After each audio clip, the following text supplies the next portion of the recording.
Thank you for joining us for another episode of the Pursuit of Purpose podcast. I'm Rob. I'm Chuck. And today we have with us Katie Durio from Stable Spirit. All right. Katie Durio from Stable Spirit. Yes. So, but we won't go into too much about it. We'll do that later. But Okay. Stable Spirit, that's an intriguing name. Mm-hmm. It is. What is Stable Spirit? Well, the co-founders, the name of it is basically, it is to help stabilize your spirit. Yeah. So that is the idea behind it. Mm-hmm. We use horses to do mental, physical, and emotional health work with individuals in the community.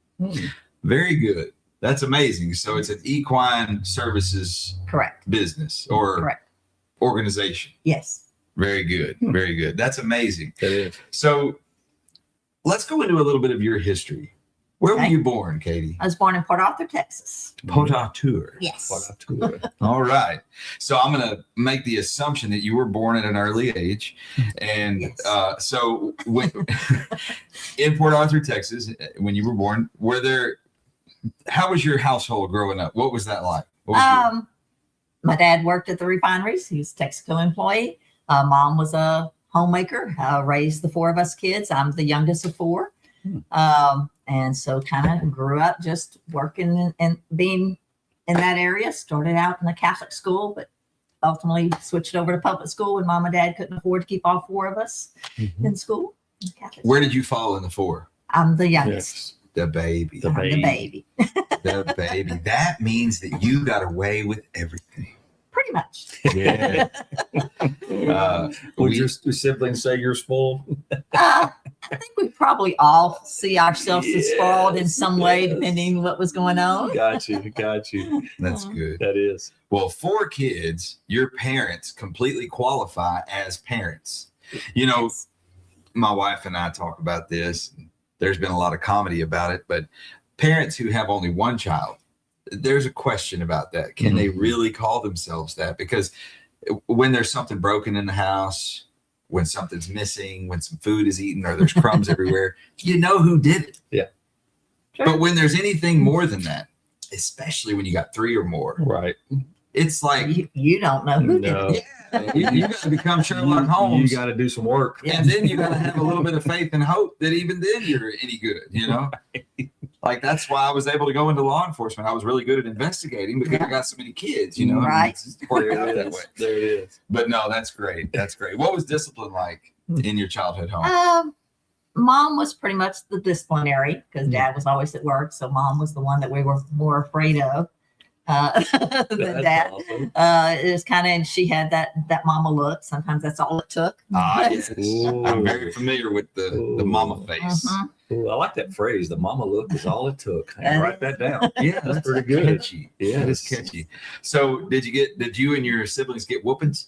Oh yes. Oh yes. We got our spankings. Did you? Absolutely. So on that note, how many, let's say, how did the progression go from you knew you were in trouble to you're about to get a whooping?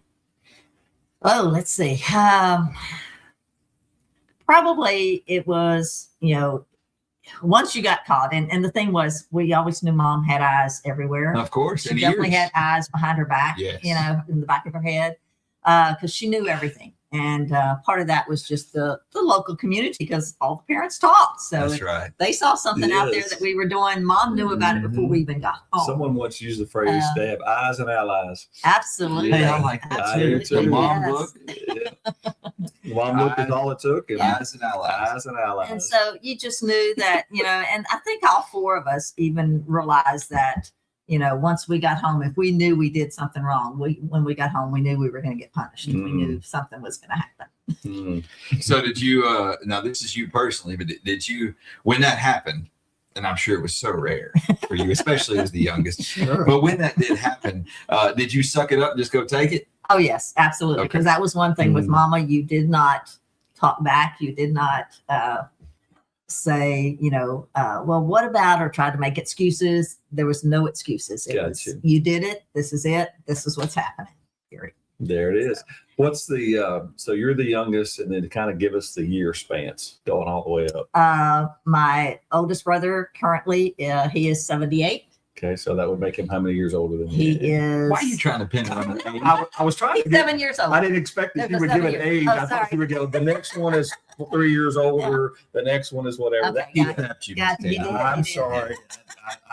I didn't ask the question well So, enough. yeah, my oldest brother is 7 years older than I am. 7, okay. And then my sister is 4 years older. Okay. And then my other brother is a year and a half. Okay. So that make you 49. Got it. So I wish. I know. No, I don't want to go back. I'm Yeah. good where I'm at. Right. Well, I guess what I was leading up to is that were there some years where you were the only one left in the house, and Not many, not because many, yeah, yeah. and I was an adult by that time, so Okay. as not as a Okay. kid, we were always pretty much there. And did they stay in the region? Did the life take them away, or Most of us stayed in the area. 3 of us are still in this area. My brother is the only one my oldest brother is in the Houston area. gotcha? Okay, it's not too far. No, not too far. Good deal. So, how's your relationship with your siblings now? Extremely close. All of us are very close. I love Always that. have been. Good. That was the thing. Both my parents are deceased at this time, and when Mom passed away back in '99, that was one of her things in the last year when she was sick. Was you kids have got to get along. You kids have got to get along when I'm not here. And we always did. So we kept saying, "Mama, why are you saying that?" Because Right. we always do anyway. Right. But we have always all remained real close. Good. That's Good. excellent. That is excellent. That's a tribute to good parenting. Yes. It Absolutely. really is. I mean, I was going to ask you this, but based on that description, I'm going to make the assumption that they had a really good relationship between them They did. because they had to live that example to teach you guys how to do it Mhm. Yes. between yourselves and then later on with others. Right. That's good. That's impressive. Yes, it is. So, what were finances like in your home of upbringing? As far as I knew, we were pretty well off. I love the way you put that. You See, know? that's an amazing thing because parents, so oftentimes, we want our kids to have it better than we had it, Mhm. but we don't ever think about the actual perspective of the child. See, when I was a kid, my parents were not well off financially. However, I would have never known it unless people told me, and they told Right. me. Mm. That was the only reason that I grew up with the concept of we were poor growing up. Right. That I was always pretty happy Yeah. and had a lot of fun, and it also helped me become the man that I am. So I have no regrets about it. But I love that the way you put it.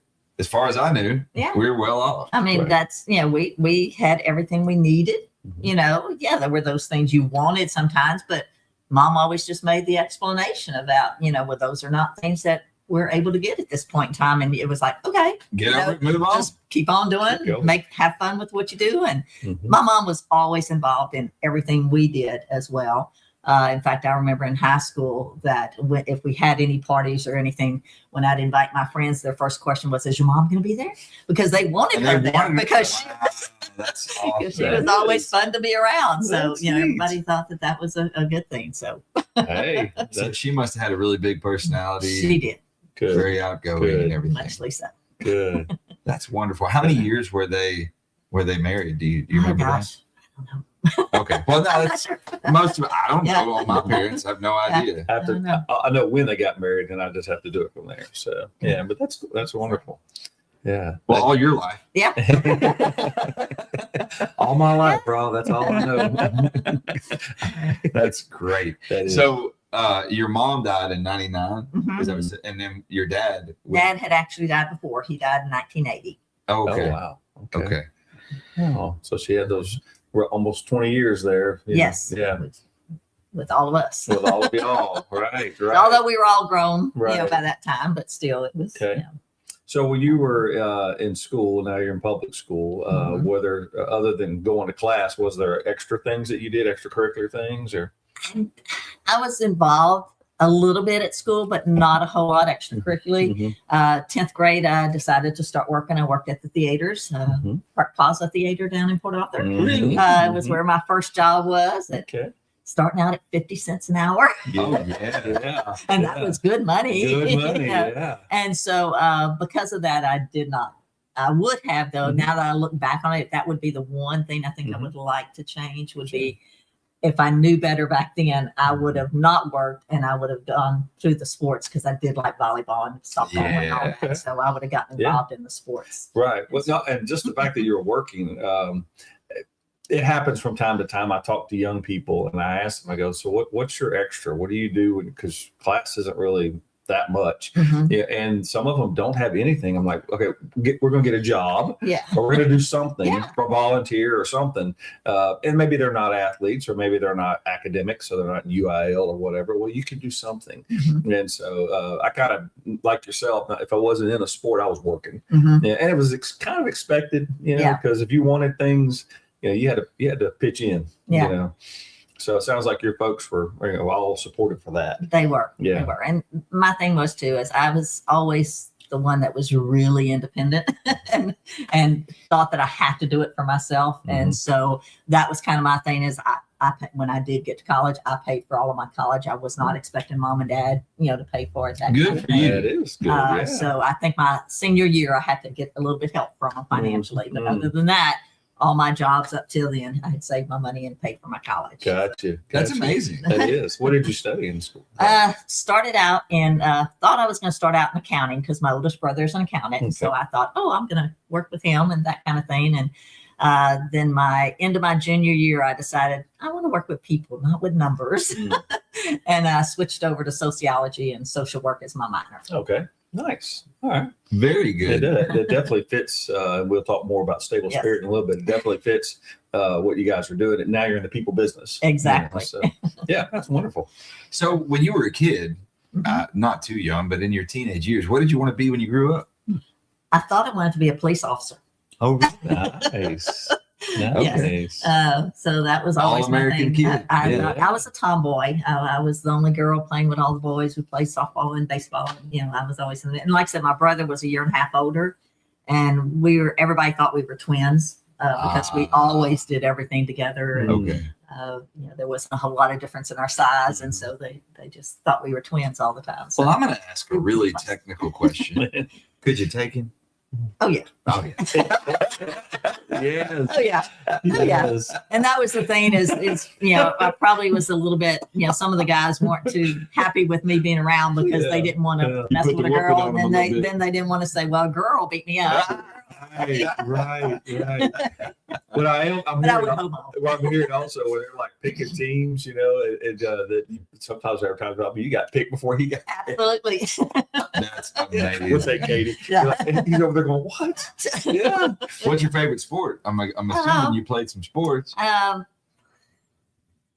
In my adult years, I did finally play sports because I didn't do it as much, like I said, other than gym class at school. But I did play both co-ed and female softball. Nice. Did those. Played soccer a little bit. Oh. You're ahead of me. That was in my adult years, but that was once I tore my ACL. That was it. Yeah. I got you. That's impressive because I'm with Rob. If I wasn't running to something or from something, Yeah. If I'm running, yeah. you better catch up because something's chasing me. Either that or there's something somebody's got that I want and you might want it too. That's right. You better catch up. Right. Right. Yeah, I admire the soccer kids, man. I do too. They Can run. Yeah. They can move. When I first started coaching sports, I was at a private school, so we didn't start football till high school age. So all these freshmen are coming in. They had no middle school experience in football, but they all played soccer. And man, and then some of them were Made kind a of difference. they are, and some of them were kind of chubby kids. And I'm like, we're going to have to get this kid in shape. They were outrunning the seniors because that's what they did They in ran their so hobby. much. That's right. So I thought, well, that impressed me Yeah. about soccer. I didn't give it that much credit until then. So look at you. Yeah. So you were athletic. Mhm. You thought you were going to become an accountant. Mhm. You had some desire to become a police officer. What happened to that? Well, I kind of did a little bit with the police officer because my original career, I was actually a juvenile probation officer for 29 years in Jefferson County. Okay. So, Wow. Well, you got to learn a lot there, didn't you? yes, definitely. Now I can kind of see the transition into where you are now. That actually draws a really fluid picture. Makes a lot of sense. Right. Did you say 29 years? 29 years. Yes. 29 years as a juvenile probation officer. Wow. Oh my goodness. Chuck and I go to the Mini Rogers. Yes. Mhm. And we That's do where I some work. was. We do Yeah. some work with IEA, Yes. Ben's Yeah. kids and all Ben's that kids stuff. and all that. Great Uh, programs. Yeah. That's So, wonderful, Mhm. Katie. Wow. wow. Do you ever go back and Oh, yes. speak to those kids again? Well, I don't go, well, not necessarily speak to the kids, but every summer we do summer programs for their kids. That's so I still have wonderful. the connection with them that I still get So to you work with some go of out, them. you bring. They bring the kids to us, and we actually do sessions with them out at the. That's with the horses. perfect. I love that. Yeah. I love that. And I know you'll have some. We'll talk more about stable spirit for sure before we're done. But some of them are riding situations, but a lot of them are leading. 'Cause Correct. we've done some sessions out Yes. there with some of our folks, and and I don't know, it's interesting. It's interesting to watch that transition. And I'm sure that it's Absolutely. very effective for those young people. It is. That's it is. that's We beautiful. enjoy having them. They've Yeah. been good groups to have Yeah. out there. Wow. So look at you. You're going to have 2 retirements. You're going to have with the state and then now with your not-for-profit. Yes. That's awesome. Yeah. Yeah. Man, So- that's impressive. Let's talk about stable spirit. You were a juvenile probation officer, and now you are part of this, or you're leading this organization called Stable Spirit. Go ahead and tell us what Stable Spirit is. Okay. Go ahead. Okay. Yeah. Stable Spirit, as I said, is an organization. We're a nonprofit, and we use horses to do mental, physical, and emotional health work with individuals in the community. Okay. Basically, we have 3 programs that we run. One is called equine assisted learning. That one's not riding the horse, Okay. but it's using the horse for people to learn about themselves. Hmm. The horse is a mirror, basically, of people's actions and feelings and interactions. And we basically read the body language of the horse and interpret that and ask questions based on that to get the people thinking about how they're handling things, how they might handle things differently, things of that sort. Our second program is called hippotherapy. Hippo is the Greek word for horse, so it means using a horse for therapy. You mean you don't have hippopotamuses? No, we out don't there? have a hippopotamus out there. A lot of people think we should, but I'm disappointed. with that one, we partner with a pediatric physical, speech, and occupational therapy company called Kids Therapy out of Ider. Okay. And so they are there every Wednesday, and their students are riding the horse as part of their physical, speech, and occupational therapy. Okay. And then our third program is called therapeutic riding. That is where we teach those with disabilities to ride the horse. Okay. So, how long have you been working with horses? 18 years. 18 years. I'm going to ask you a crazy question. Mhm. Do horses like to be ridden? Some do. Hmm. It depends So- on their personality, as I call it. I love it. I love it. it. I love it. Perfect. You know, in this modern societal climate that we have, there are extreme views in different directions, and people, I've heard it said actually and seen it written on social medias, it's cruel to ride a horse. Mhm. It's what they're built for. Mm-hmm. They are a beast of burden. They are. And there is a symbiotic relationship between a human and a horse, much like a Absolutely. dog. They are meant to work with Mhm. us. Yes. And I believe, this is my personal belief, they don't find fulfillment until they have someone to work with. Hmm. Either a herd where there's more than one of them, or a person. And I believe their ultimate fulfillment in life is to work with a person. Oh, I definitely agree. And you'll find the horses, and our horses are no exception, that they are attracted and connected with certain people. Hmm. And there's certain horses, that I have and that don't just mesh with me. Me and them don't get it. My personality and their personality are more of a clash than a mix. Oh.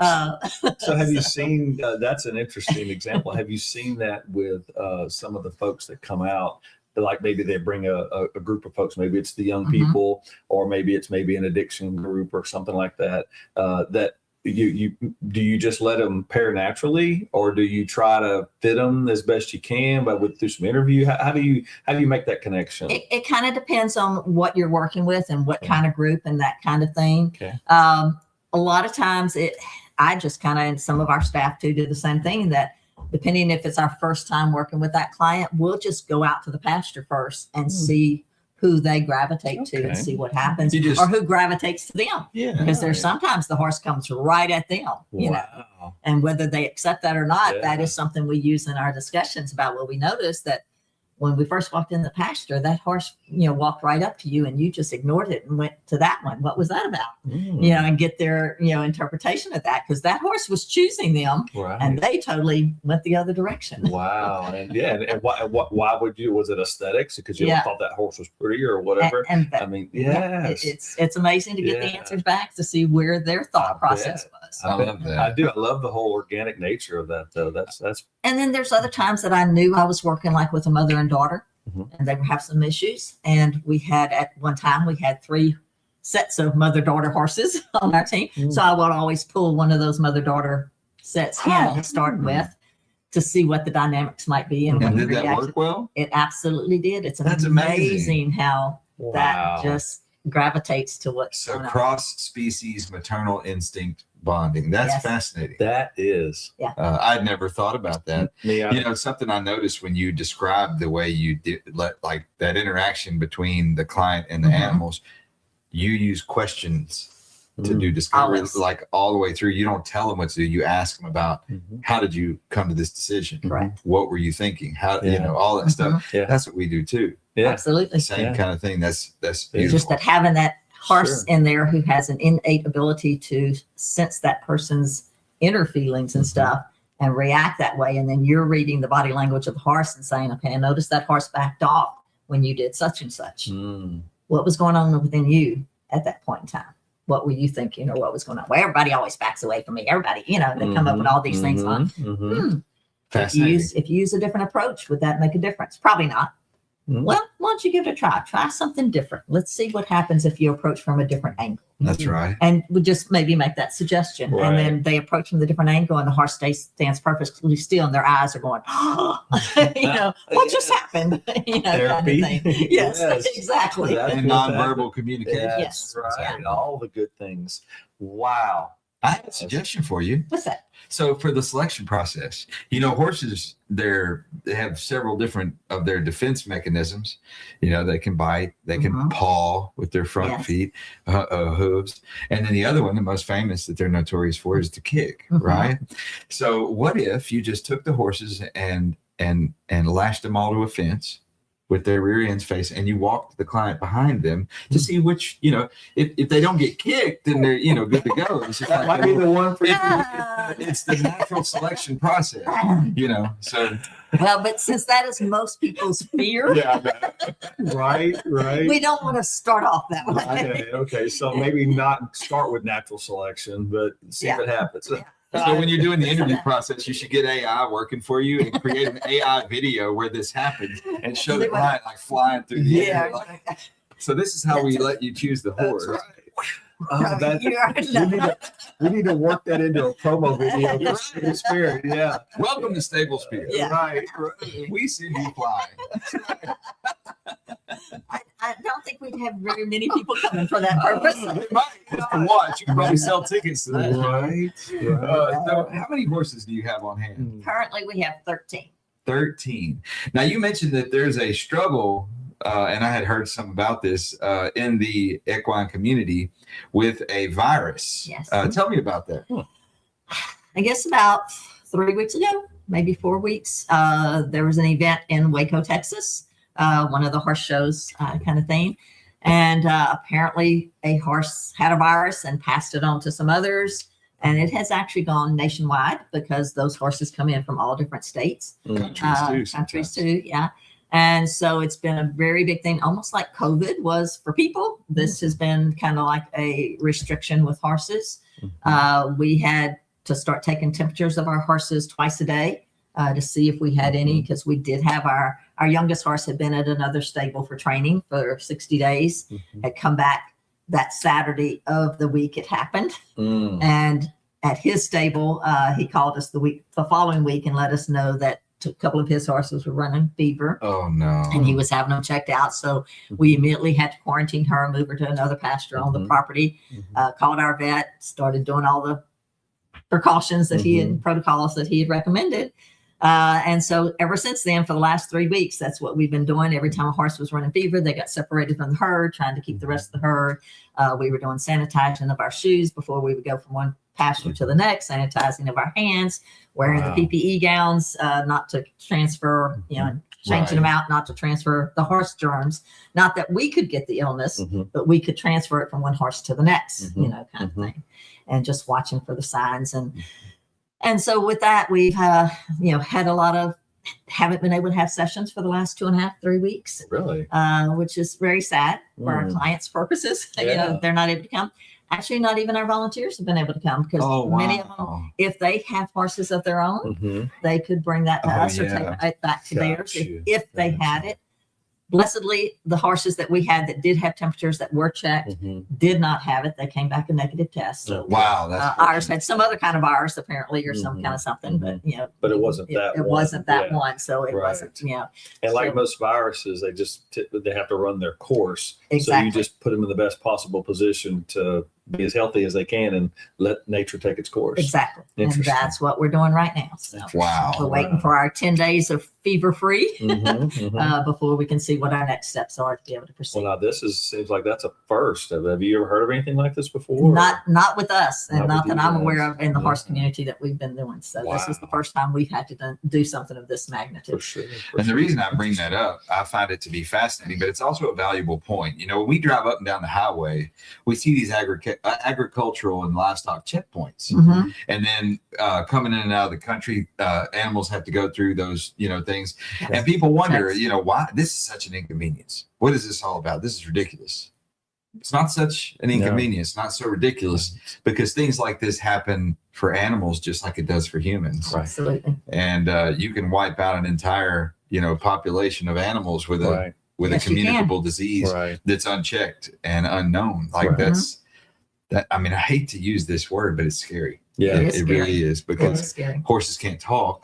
Right. They can't tell you. And that's why, like right now, and I mean, that's an extra duty that we have that's been added on of taking those temp checks morning and evening. And it takes about an hour to go through all of our horses and get every one of them checked. So at feeding time in the morning, they stay in their stalls. We go in, check everybody's temps. We have a recording of it so that we can see where we're at. So you currently have not had one diagnosis in your... No, ours have been all negative that we're That's testing. beautiful. So That is wonderful. Possible exposure, but so far everything's been good. A good friend of mine just years and years ago was for about 30 years. He was in the poultry science business, and somehow or another, this similar topic came up one time. I guess maybe he still had some connection, maybe on some of the boards and stuff. He was long since retired. He said, "Oh yeah," he said, "it could wipe a coop out, and that's your livelihood gone. Absolutely, that's your your fryers, your layers, all of them. And he said a few times those things have happened, and said, and you just got to come in and clean it out. Clean it out. Start all over. Start all over. I never thought about that. Yeah. The way that would impact somebody with, chickens and stuff like that. Right. That's crazy. Because it is their livelihood. That's a big blow. Yeah. Then and wild birds. Plus what they're providing for the communities. Sure. And then then in that particular industry, and maybe not too dissimilar from yours, even their droppings and all that can be sold. All that is marketable also. So all that's got to be cleaned out and big sterilizing. So and you guys, you do have outdoor facilities, which probably does help some. It does, because it aerates a little bit better, but obviously they stable at night. You got to make sure. I was definitely happy for the sun yesterday that was out, because we had sprayed our fences, even fences, gates, everything around. We had sprayed them and hoped that it had seams, and then with the sun that did help. Right. Well, man, you guys are on it. Y'all are responding. That's We're wonderful. trying. Yes. So you told us about the different types of programs that you offer. So Stable Spirit, how did it come into being?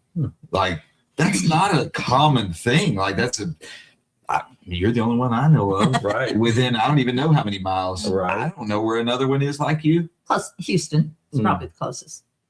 They're the same. Houston area. Similar? Yeah. Yeah. Well, you're the only one I care about. So how did this come to be? How did it? Actually, two ladies, Kim Mendoza and Kathy. I'm forgetting Kathy's last name off the top of my head. We love you, Kathy. Yeah. Yes.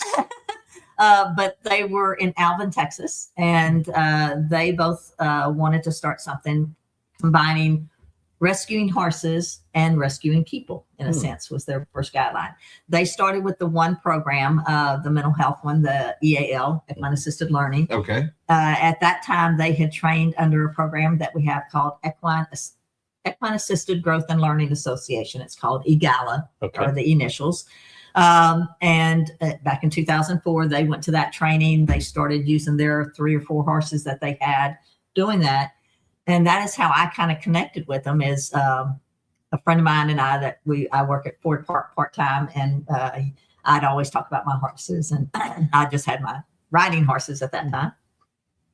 And he kept saying, "You got to meet my daughter. She has this program with horses." And I just, yeah, right. And I just kept. And finally, I was like, "Okay, give me her name and number. I'm gonna call her. I have a week off. I'm gonna go visit with her." So, in 2006, they had started it in 2004, and in 2006, I went and visited with them and fell in love with it. Oh, and it was like, oh my gosh! amazing. And I was still working for probation at that time, and it was like, this is what I want to do when I retire. So I started volunteering with them. But actually in 2005, that was. And so for that next year, I started just volunteering with them, driving back and forth to Alvin and helping them out. And Wow. I was actually at that time working on I'm a licensed social master worker. Okay. And so I was thinking I wanted to be the clinical social worker for the organization. So I was in the process of finishing that out. I did my internship, did all that, got all those hours in, was actually studying for my exam when Kathy and Kim informed me that they were both moving off, one to Arkansas, one to Arizona, and they were handing 5 horses to me and the organization. And I'm like, oh, what? Congratulations. I have no idea what I'm doing. Wow. And so those first couple of years, and that was in 2007, that they turned that over to me after 2 years of volunteering with them. Wow. And that's how it kind of landed in my lap. There it is. And I never went and took my state exam because it was like, I've got to learn how to run a nonprofit and run this organization. And so started doing that instead. And here we are today. Come on. So from 5 horses That's a great number. to how many now? 13 now. 13. We have had up to 21 Okay. at some time. Okay. 5 to 13. And is that just the availability of horses, or does that have to do with how much real estate you can handle? Around 15, 16 is what we'd like to be. We've recently lost a few horses, not to the virus, but old age. We had several that were very much older. Right. And actually just this past Saturday, lost our oldest one. She was 33 years old and was actually my personal horse. So it's been a little bit sadness around our place with all this going on with the virus and the losing of a few horses, you know. But we know when you have all the horses, that's going to happen. Sure. That's going to come about. Sure. But we still miss them. The majority of them are still buried on our property across the street. So most of them are still with us. Love that. In Their some spirit form. is there. Absolutely. So what are some of the main sources that horses are brought to your attention? The sources of horses. The sources of horses. Look at Start writing these down. You better keep track of them. Somebody out there, write these down and email them back to us, please. Yeah. A lot of them, we get calls all the time to have horses donated to us. Okay. Not all of them fit with what we're looking for. Because you get, it's a great horse. It does this, it does that. But it has this medical issue. And I'm like, I don't need any more medical issues, kind of thing. Or it gets a little spooky when someone's on its back. No, I don't need that either. Those kind of things. So, we kind of vet them. We go out and we meet them. And if we do take any in, we will take them on the 90-day trial. We're not going to just take them right off the top kind of thing. We have purchased 2 horses out of all the ones we had. There were 2 that we actually purchased because we were looking for a specific something at those times. Okay. We are in the process right now of looking, although we can't purchase right now because of the virus, but we are looking. We did receive some grant monies, and we are looking to purchase a draft horse, which is a larger horse, so that we can serve some of our clients who are of a little bit heavier weight, and we don't have to tell them no, they can't come. That's a fascinating idea. What a great idea. Yes. So we are in the process of that. So we are going to be growing our herd, but we're looking for those horses that are calm, those horses that responsive. Not just, we want them a little bit trained, but not so trained that they just do what's asked every time. because you still want a little bit of their naturalness, some especially if you're doing the EAL Mhm. program. So Mhm. So ranch horses would probably be a good fit. absolutely, we've had a couple of working ranch horses. horses. We've got a couple of ranch horses that we have taken in that have done really well for us. Yeah, that's beautiful. I know when you and I first met sometime back, we'll say it like that. The few of the horses that were in that particular herd, that was again more than probably 15 years ago. I want to say most all of them were actually rescues. Yes, and so they were identified, by the law enforcement who finds the stock and locked up in somebody's backyard or something, and you guys have taken some of those in. Is that still connections that you guys have? We do, and we have taken some of those in. In fact, our youngest one, she's 2 years old now. We took her and her mommy in when she was 4 months old because one of the judges had seized the mom was undernourished. Baby was fine, but mom was undernourished, and they had seized him from the family. And his choices was to send them to auction, which they would probably have been sent to a glue factory, and he called us, and I was like, I really didn't want a mom and a baby at the time, but I wasn't going to tell him no. So we took her in, and all my staff was like, we want a baby, we want. And I said, y'all are doing the work then, because I don't have the time. Right. And they did. I mean, we took her in, and we took her in very young. Needed that kind of care. And so our staff stepped in and, messed with her enough to get her to where she wasn't as pushy and as bitey and that kind of thing. And then she was the one that we had a couple months ago over at a training, and he's already ridden her and has her to where she's really good. But then we come back to the virus, and we haven't been able to do as much with her. So we're hoping we haven't lost too much for her in the meantime, that we can pick that up with her. Yeah, I had the most interesting experience, and I want to share with you. I know these are stories I remember because I know, but I want to share with our audience. There was a mother who had reached out to me, and her son was somewhere on the spectrum, very limited vocal, sweet boy. But the idea of this is when, not where you are now, it was a facility out on our Highway 90. Yes. And so we came out there, and he spent, it was probably our third session maybe.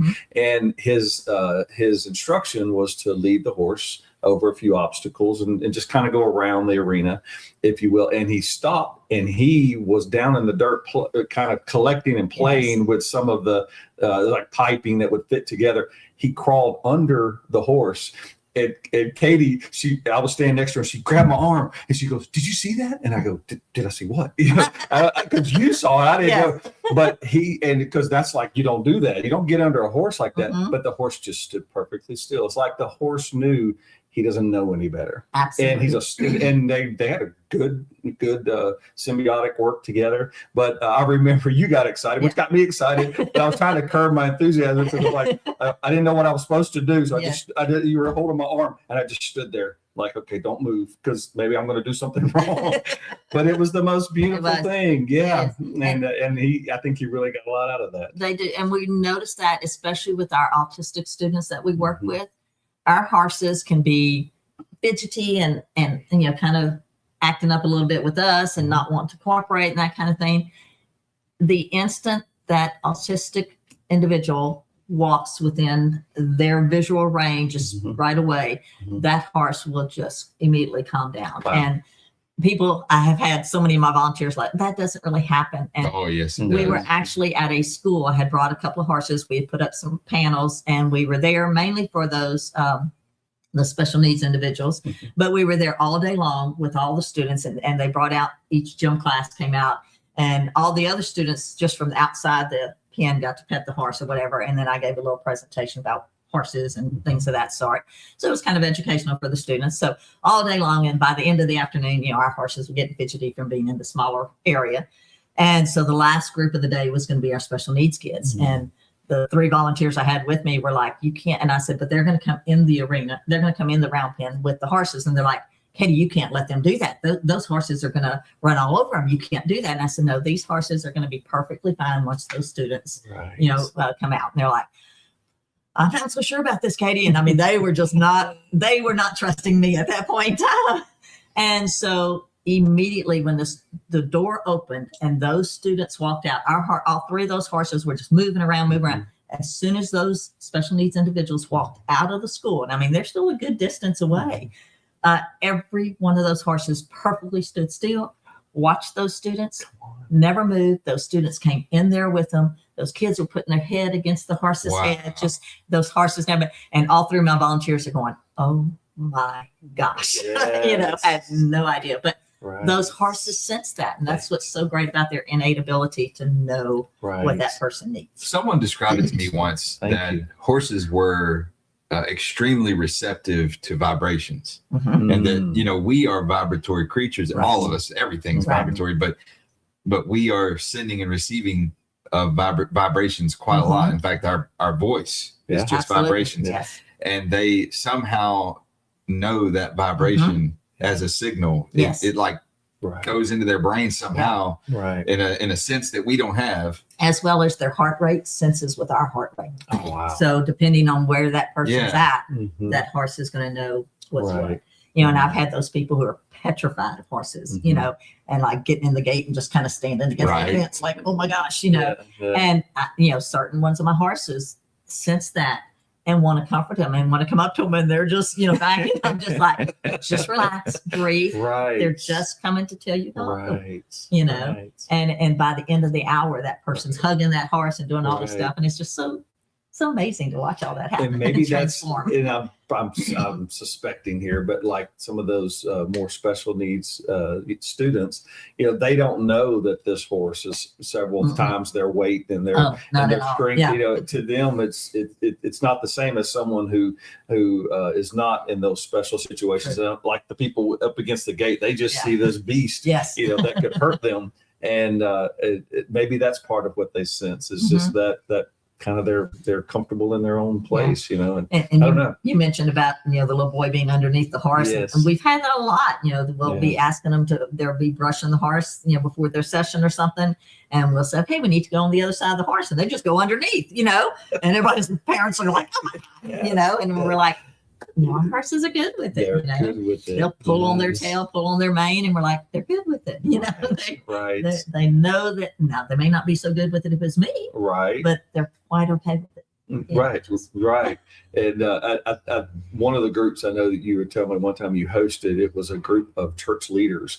I guess they were like maybe the deacons or elders of the church, who are basically, they have agreed by will to lead people, in their congregation. And how telling working with the horses is like, maybe you're not the people person that, you may have $1 million business, but you might not be a people person, I think there was one incident where I think a guy just left, and like, did there's a horse over there by itself? Where's he go? Oh, he left. You could hear his truck. And so I don't those are just interesting stories to me. Lots of interest. Yeah, but that's part of it. I guess the therapy is it is very telling. Yes. It reveals who you are, at least in that moment of life. So yes. Yeah. I got one for you, a question for you. So I want your take on this. In all my experience with horses, and I don't have near what you got, what it seemed to me was that at least my horses and everyone that I ever dealt with never really wanted to step on a person. They always seemed like their primary goal was either to get away from you or to protect you somehow, like not step on you. Yes. And I also noticed once I had one step on my foot, and when the horse saw me react, the horse was like, it seemed concerned. Like, oops, I'm sorry. Like, wow. So I'm curious, in all your experience, is that what you notice? That horses don't really want to step on a person unless they feel like it's a threat. Like the thing I was going to add was there are sometimes that they will, simply because you're in their their bubble or in their means for possible harm to them. Yes. And if they sense that, then they're going to do what they can to protect themselves. But for the most part, you're right. They don't want to step on people. They want to try to, and they can see completely around them, but they can't see directly in front of them. So they can't necessarily see where their foot is landing sometimes.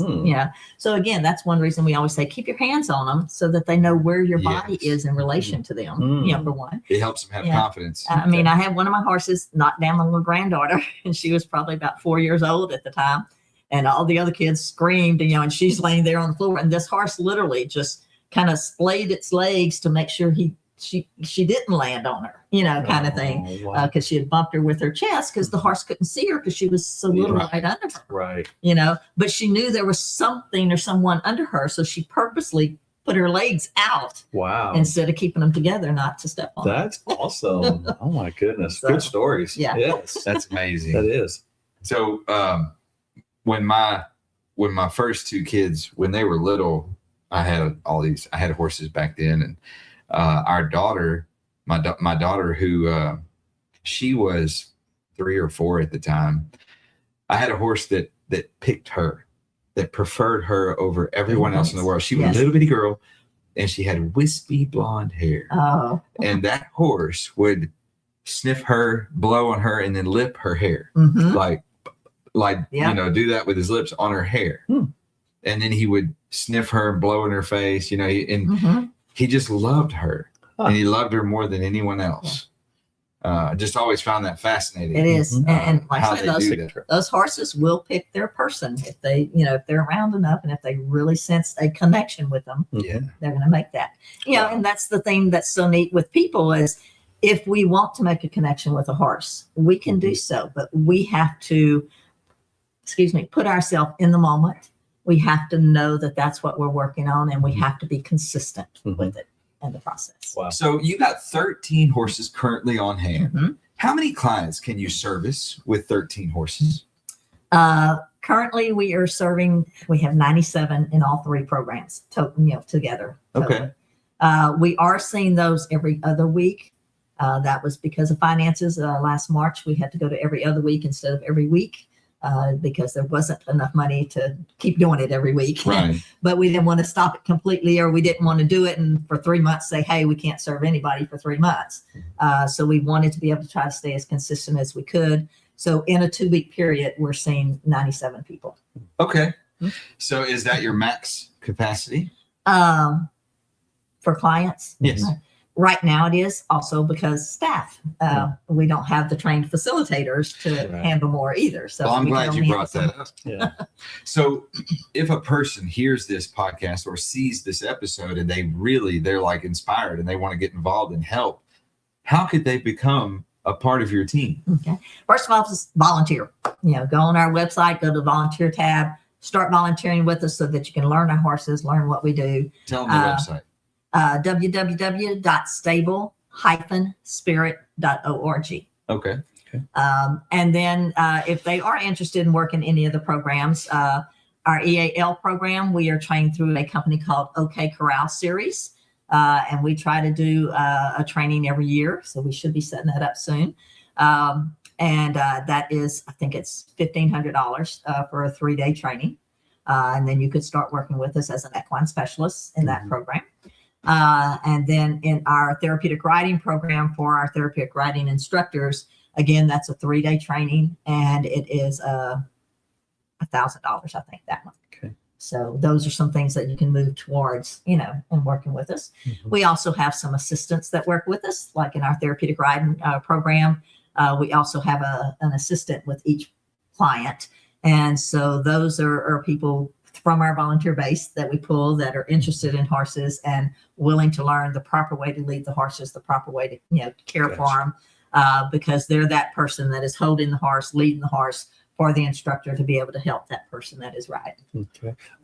Other than their time and of course their interest and then some expense, is there any gear that these people need to provide for themselves, or do you guys provide most of those things? We pretty much provide everything, Okay. all of our, as we call it, our toys and our little things that we use with all of our different programs. We have a whole room full of things, and that comes usually from our grant writing that we usually get those, or donations from within the community. And So, go ahead. and on that website, if people maybe weren't as available, but they're truly inspired by by what you guys do, there's a way to donate Yes, there. there as is well. a donate button on the website. Beautiful. Thank you. And that's what I was going to get Oh, I'm to. sorry. No, I was just going to say that if there's somebody out there, or even a company or another organization that does benevolent things like this, especially this time of year. This is Christmas. I mean, we're getting really close. We're in December. Right. Couple of weeks will be, Mhm. it'll be Christmas. It'll be- And if there's anybody out there looking for tax write-offs or a benevolent thing to be a part of, they would gladly accept your help. Absolutely. Right. At Stable Spirit. How would they do that? Do they need to go on that same website, or is there a number they can call? Or Though you can do the website, you can call me on my cell phone, 409-365-5277. We have, we take credit cards, we have Cash App, we have PayPal, we have We'll take all your those money. ways. All the time. And be You can very send a grateful check, for it. all those ways. Right. that- So a to lot get to us. of so folks do pay for their therapy, but I guess a lot of those donated funds go to just for all the the care of the animals and the upkeep of the equipment and The things. growth of the facility. Growth. Somewhat, forward, yes. And many of our families cannot afford the full amount. Okay. And so we do work on a sliding scale fee. Okay. And so every family pays something, but it's usually different amounts. Yeah. And so some of our grant monies, some of our donated monies help Right. to pay that difference to be Right. able to, for them to have that session. Right. I remember I ran a not-for-profit for years, and there was even grants that were for specific members of the community. Right. Like maybe a mother that didn't have a male support or Correct. something along those lines. And so I presume grants come in all kind of forms and All fashions. kinds of forms of fashion that Yes. we figured out. Yeah, that's wonderful. Yeah. So as far as clients go, Mhm. is there a waiting list or how do so I let me give you an example. Mhm. I have a couple of friends who have children who are on the spectrum. Mhm. One of them is 5 years old, 6 years old, and the other one is younger. Mhm. And I believe, knowing these parents and knowing these kids, that equine work would help them, and it would help the parents too. Mhm. And that's another aspect that people don't realize. When you have a child with special needs, this type of work actually helps everyone. It's not just for the kid. Yes. This is an all-inclusive thing. Absolutely. So is there a waiting list? Is it hard to get in? There is a waiting list, but it's not that long, in all honesty. And again, it depends which program we're looking at, kind of thing as well. But we do an intake. At first, you just need to call us. We'll do an intake. Once we do that intake, we give you the paperwork for whichever program you qualify for. And then depending where we have openings, right now we do have a waiting list on our EAL program. In our therapeutic riding, we have a few openings. So again, as soon as you can get that application back and, after the intake, then we can Sure. get started. So Sure. We will find a way. yes. And just to let the audience know, this interview, this is not a paid advertisement in No. any way, No. but here in Southeast Texas, where we're actually located physically, Stable Spirit is one of our, unfortunately, best kept secrets. Mhm. We need to get this out in our community and even abroad, because this is an asset that people can take advantage of and really improve their quality of life for themselves, for people suffering with all sorts of differences or addictions. This is a great resource for addiction recovery, sobriety, Trauma. assistance, trauma, grief, all of these things, even to the point of, like we mentioned, we've used them for leadership training. They are an amazing resource. Right. So make sure y'all check out the website, stable-spirit.org, and look at all the resources they have available to help you with these beautiful horses and the staff that they have there. I can tell you this, Miss Katie puts her whole heart into this, and the rest of her staff do as well. So don't hesitate. Let them become a part of your life, and you become a part of theirs. And this is not the end, but is there anything you want to add to that? There is, because there's a couple of programs we have. One you just kind of mentioned, the leadership. We do one that's called Corporate Corral, and it's for businesses. If you want to come for a team building, communication, you give us the topic you want us to work on, and we can set it up to work with your team as a Corporate Corral kind of training. So Yeah, if and you one do of the staff funnest- training or what have you, Yeah, we can do for that sure. as well. We also have a grant that we received from the United Way of Mid and South Jefferson County. And we're going to be putting out our applications for that. You have to qualify for what they call the ALICE income, which is asset limited, income restraint, and employed. So it's families that are employed that are working. They're not low income, but they're also not wealthy and high income. These are middle-class people that They- might not be able to afford Yeah. One, extras. like we say, they're one disaster away from being low income. Right. And so we have monies for those families that we are going to be doing a family day. And so we're going to be setting aside some Wow. Saturdays, and we're going to work with 3 families at a time. But they'll get to experience our EAL program. They'll get to ride the horses. They'll get to do a craft. They'll get to groom the horses. We've got a whole 5-hour program set up for them to come at no cost to them if they live in the South and Jefferson County area. Wow. That is So beautiful. That's going to start up in January. So we're really excited because we'll be looking for families to come for that. And Wow. those will That be opportunity. referred, or they can apply. Or, They'll just apply. We're going to have our forms out hopefully within the week. okay. Well, I'm going to refer some to you. Yes. Please do. Yeah. And what I was going to say, thank you for that. Yeah. Yeah. That's amazing. It is. Corporately and in leadership training, it's really fun too, because Katie has some really amazing cowboy type people, and you just turn your executives loose and they rope them. It's fun. They chase the executives around the pen. It's part of therapy. It's all good. I'm kidding. Oh, yeah. Go. It just teaches them submission. That's right. Catch them, hog time. Jump the horses over. Oh, back and goodness. forth. It's a lot of fun. No complaints. Right. So that's amazing. I love that. I love that. One of the, I don't want to embarrass you, but one of my favorite things is watching you light up. When you gave that explanation just then about these new things you've got and this program you got in January where you're able to give it away and bring people out. Yes. Right. You just lit up like a light bulb and got so excited. It's so much fun when we have it, and especially to be able to work with families. We don't get to do that very often. Right. Right. So we really want to work with that whole family. Yeah. I love that. I do too. Because many of these families, like I said, they can't even afford to go the whole family to Gator Country or to go out and eat or to go, because it would cost too much for them. And we are blessed with this grant funds that we're going to be able to do that for them and let them have a taste of what it's like and have a day with horses. Wonderful. That is beautiful. Wonderful. It'd be a lifetime of memories. Absolutely. Yeah, in a weekend. I mean, Yes. how about that? Yes. Well, Miss Katie, thank you for what you do. Yes. Thank you for your heart. You just put it all out there, and you love what you do. You love the community. I definitely love what I do. It's beautiful. Like I'm just so impressed. Well, my saying always is how can it be any better than getting to horse around all day long? So that is what I get to do all day is horse around. It's a horse around all day long. So are you a success? Absolutely. See, I love that. She didn't hesitate. Not at all. Not at all. And I don't estimate that you're anywhere near finished. I hope not. I am looking forward to many things we have on the horizon that we're looking to plan for. And, ideally, our goal is, we've been talking about this for about a year, is how do we get to the point financially to actually be able to operate full-time where my staff can actually be full-time staff instead of part-time. You know what I don't hear in you? And this is, I love this. Yes. When I find a person with this part of their self just oozing out of them, I don't hear quit. I don't hear retirement. I don't even hear you looking at a horizon where there's an end. Right. You just say growth. Yes. Like everything out of you says, I look forward to more. That's right. If you were listening, what she did not say was, if we get there, she said, how are we going to get there? Yes. That's part of what this whole operation is about. So that's why you were an invited guest, because we knew that about you. But now you guys know this is the character you are operating with. So if you're listening or watching this and you have the wherewithal and the will to get involved, do it, because you could make the difference. That's right. Of them being able to go full time.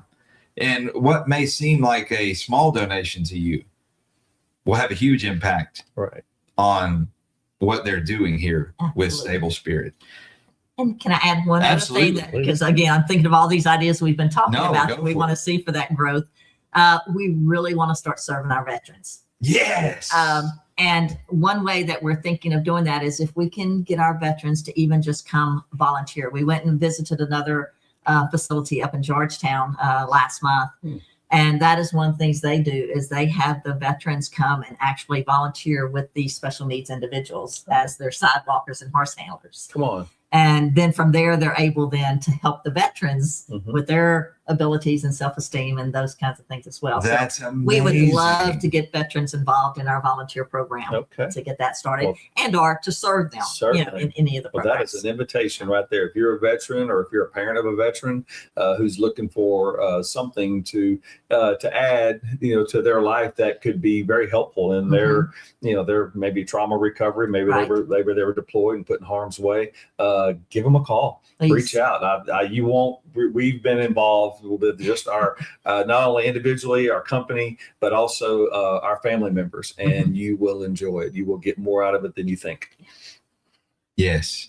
I can't thank you enough. Right. Thank you for sharing your time, your story, your passion. Well, this has been interesting. I was a little unsure what to expect. Everyone is. When we invite people on our show, we get a pretty common response is, well, first, I don't have anything to offer.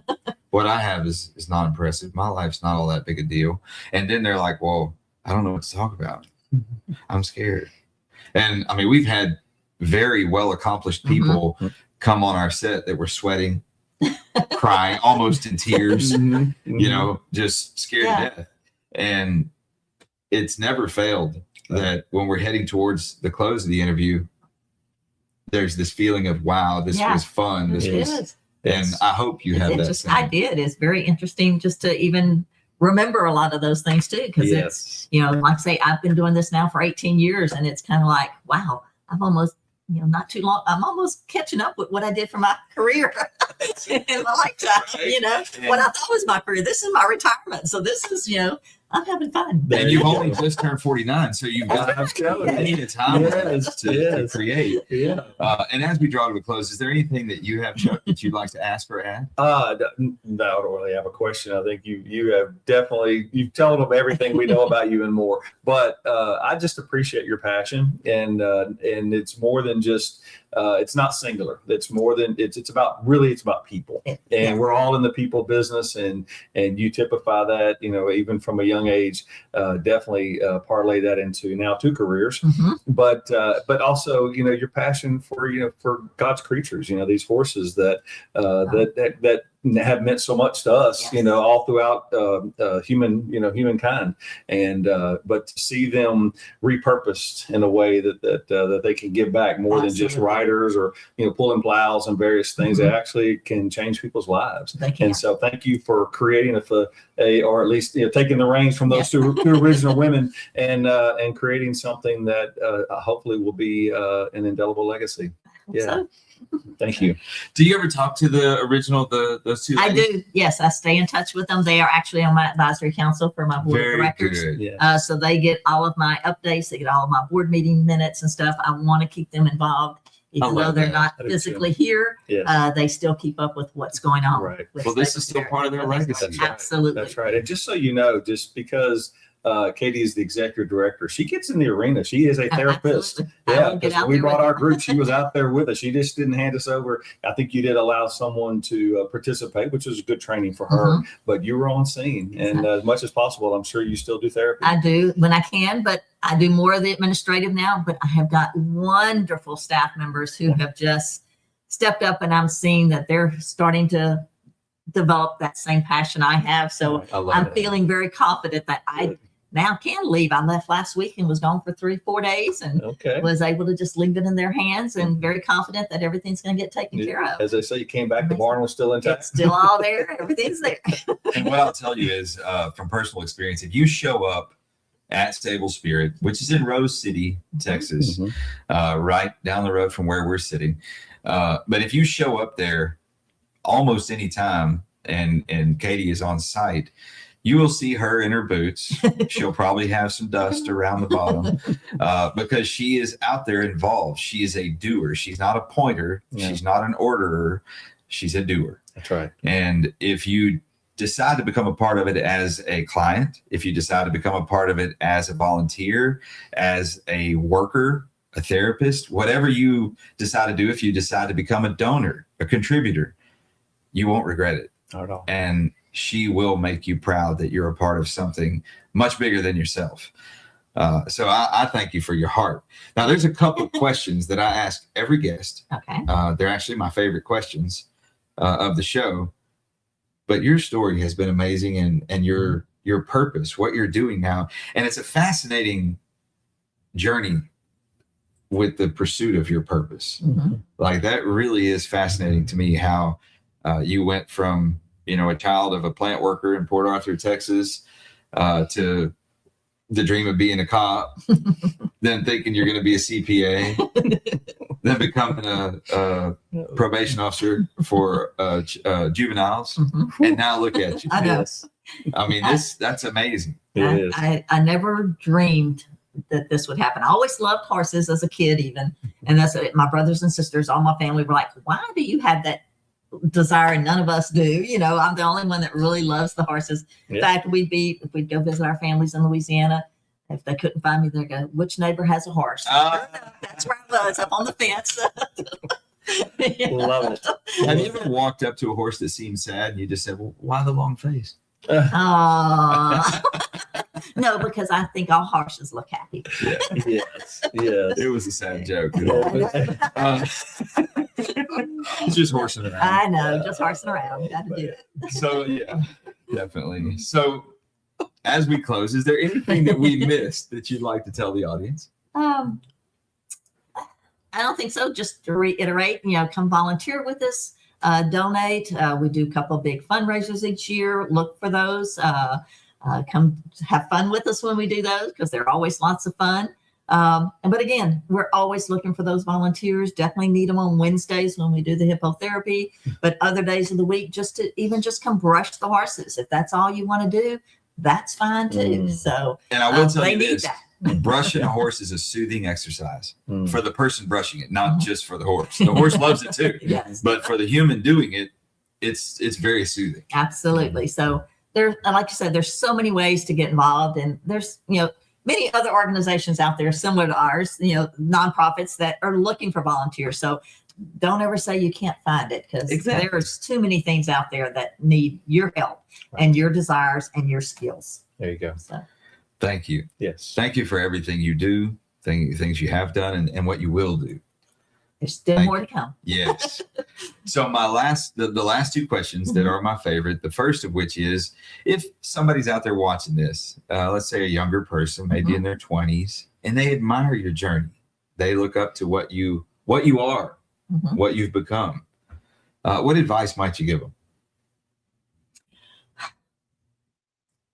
Have enough confidence in yourself to step out and do things, even though they're scary, even though you don't know what the outcome will be. Go ahead and step out and do what you need to that makes you happy. And every day do something that makes you happy. Keep going. Don't give up. I love that. Me too. Take the risk. That's good. It is. That's good. So my all-time favorite question, and it's the final, is if you could go back in time and speak to your younger self, when you were 17, 18 years old, and you could give yourself some pearls of wisdom, some profound advice, what would you say to young Katie? I guess listen to people who have already gone through a path that you may be looking at. Take to heart what they tell you. Don't make the same mistakes they made, because sometimes you want to just try it your way. And even though they've told you that way didn't work, you have to find out for yourself sometimes. But sometimes we have to take the advice of our elders and those who have been there, because they do know what they're talking about, even though we may think they don't. That's beautiful. That is the advice of seek wisdom. Right. Because wisdom is learning from the mistakes of others.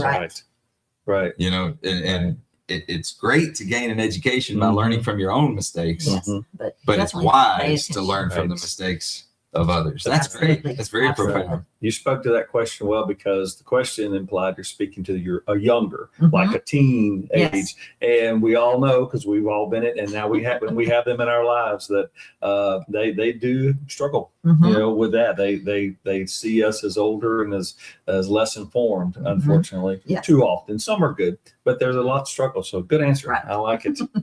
I like it a lot.